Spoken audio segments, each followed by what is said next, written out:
Mesdames, Mesdemoiselles et Messieurs, bonsoir. Rebondissement sur l'affaire Alexandra, la jeune étudiante qui est morte, la jeune étudiante congolaise qui est morte au Canada.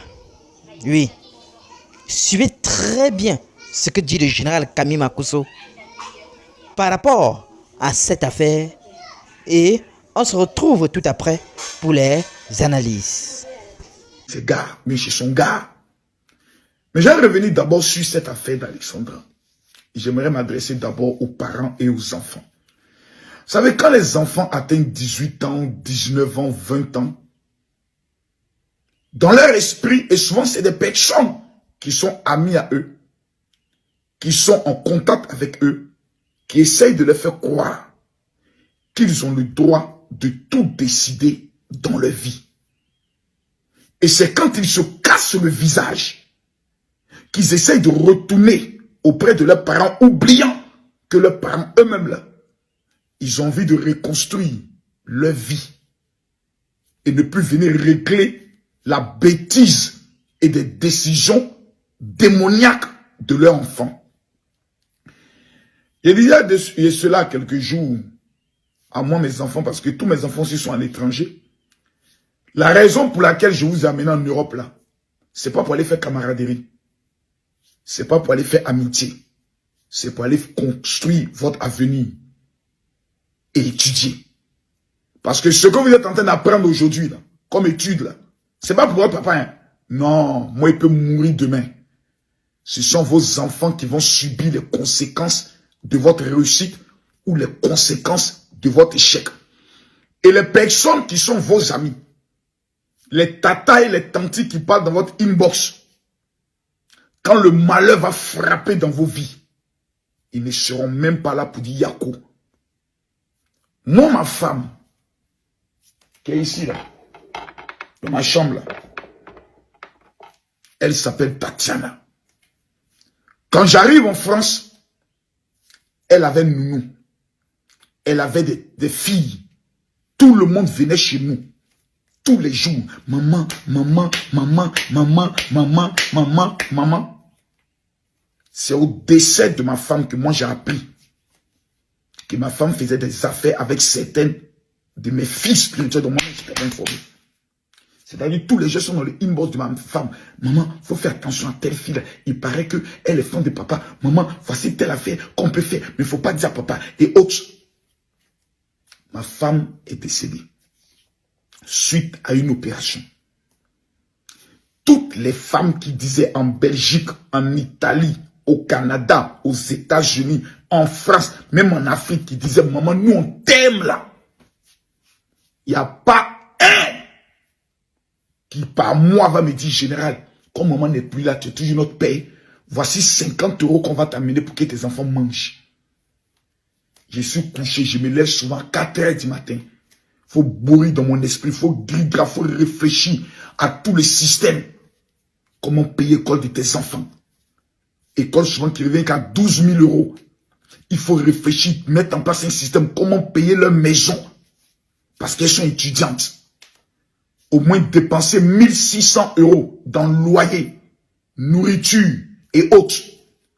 Et puis c'est autres personnes qui ne dépensent pas là, qui sont dans l'inbox de toi, tes enfants. Et souvent des personnes que tu ne connais pas. C'est eux, toi, tes enfants parlent. C'est eux qui donnent conseil. C'est eux qui veulent parler à tes enfants de comment réussir. Tandis que c'est toi, le père ou la mère, qui est couché en Afrique là. Tu amènes ton argent, ton enfant, et c'est un étranger qui ne sera même pas présent le jour de son funérail, qui lui donne des conseils. Quand j'écoute l'histoire d'Alexandra, je suis révolté à tous les niveaux. Ce colocataire, sa maman n'était même pas informée qu'il est venu vivre dans la maison, où il était voisin, où il était dans la maison, où il était copain de sa fille. Sa maman n'est pas informée. Pourquoi nos enfants sont aussi méchants pour nous cacher des choses de leur vie? Et c'est quand maintenant il y a un malheur que nous maintenant on pleure. Nos enfants sont souvent méchants. Nos enfants qu'on met au monde, ils sont souvent nos propres sorciers, ils sont méchants. Nous, on souffre, on pleure, on se prie de tout pour eux. Mais en vrai, tout là, Eux, ils pensent qu'ils connaissent mieux la vie que nous, qui souffrons pour eux. J'ai dit à mes enfants le jour où je vous dis, vous n'obéissez pas, vous n'appliquez pas, vous n'entrez pas dans le cadre de ma vision, c'est que vous vous prenez en charge de l'alpha à l'oméga à 100%. Je me désengage de toute responsabilité. Vous assumez les conséquences de votre choix jusqu'au bout. Parce que moi, quand il m'a reçu il y a 45 ans, j'ai envie d'avoir encore 4 ou 5 enfants dans moi, ma vie. Parce que ma vie ne sera pas limitée à toujours rester là. Je suis là, je bloque. Je me consacre actuellement à l'avenir de mes enfants. Je mets chacun à l'aise. J'ai financé le projet de ma fille Kimi. J'ai mis ma fille métier à l'école malgré tout ce que les gens pouvaient faire.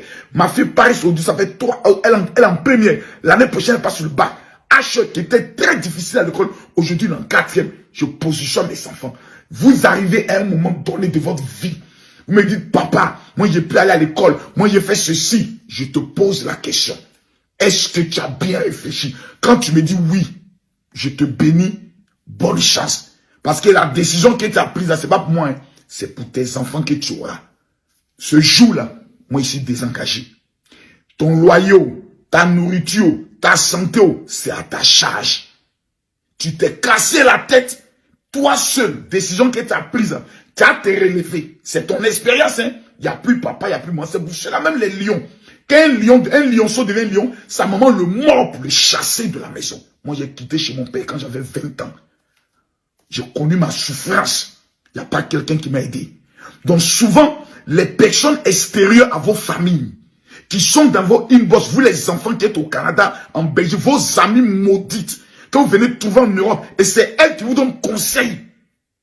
Sur le conseil de vos parents, là, vous allez vous asseoir pour réfléchir, bande de bâtards que vous êtes. On va revenir maintenant sur le dossier Alexandra.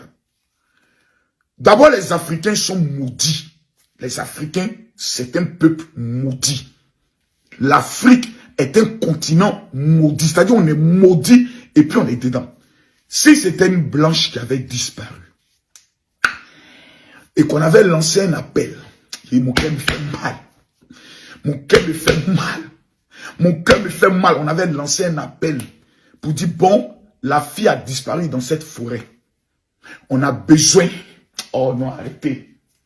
On a besoin de nous tous, soyons mobilisés pour aller faire ce qu'on appelle la battue, chercher la fille dans la forêt. On allait trouver minimum 2000 blancs dans le froid qui allaient prendre les bois. Alexandra, Alexandra. On lance un appel.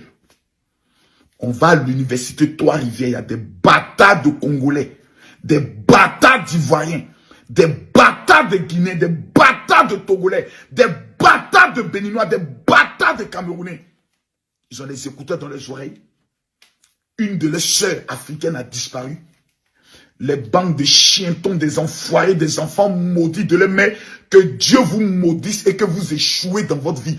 Tous les Africains qui sont à Trois-Rivières, tous les Africains qui sont à Montréal, tous les Africains qui vivent aux alentours de où l'enfant a disparu, si vous ne vous levez pas, vous ne vous mobilisez pas comme un seul homme, que ce qui arrive à cet enfant arrive à vos enfants parce que vous êtes des maudits. On dit une Africaine a disparu. Elle a 21 ans. Et j'allais sur le TikTok de la fille. Si c'était les filles qui faisaient les trucs bizarres, les positions bizarres, les vidéos bizarres, la fille là, elle-même, c'est une maudite. Elle est allée dans la forêt, dans le parc là, pour aller chercher garçon, pour aller se prostituer.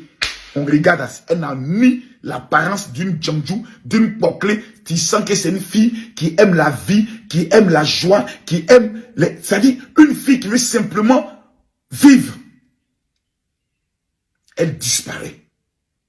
Et les Africains ne sont pas mobilisés pour aller devant d'abord le commissariat, le poste de police. Ah non, tu sais ici, les blancs, hé, mère con des blancs.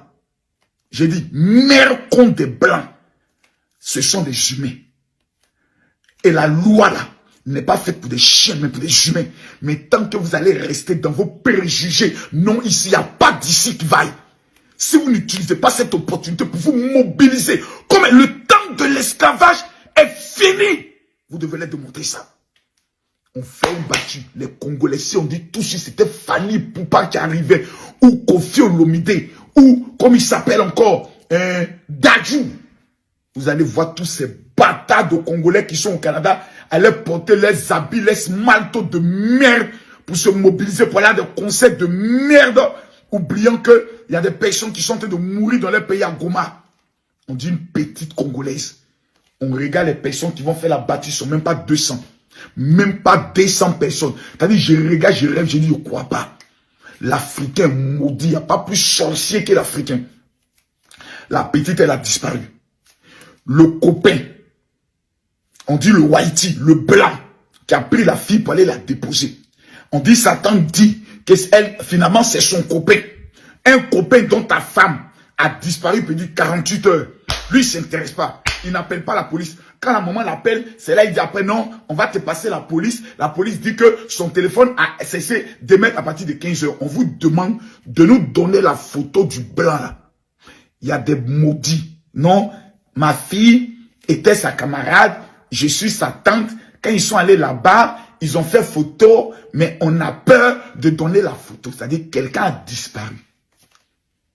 Hey, et vous avez peur de donner la photo du gars pour que nous, on puisse mettre la pression psychologique sur le monsieur pour nous expliquer comment tu allais déposer enfant de quelqu'un.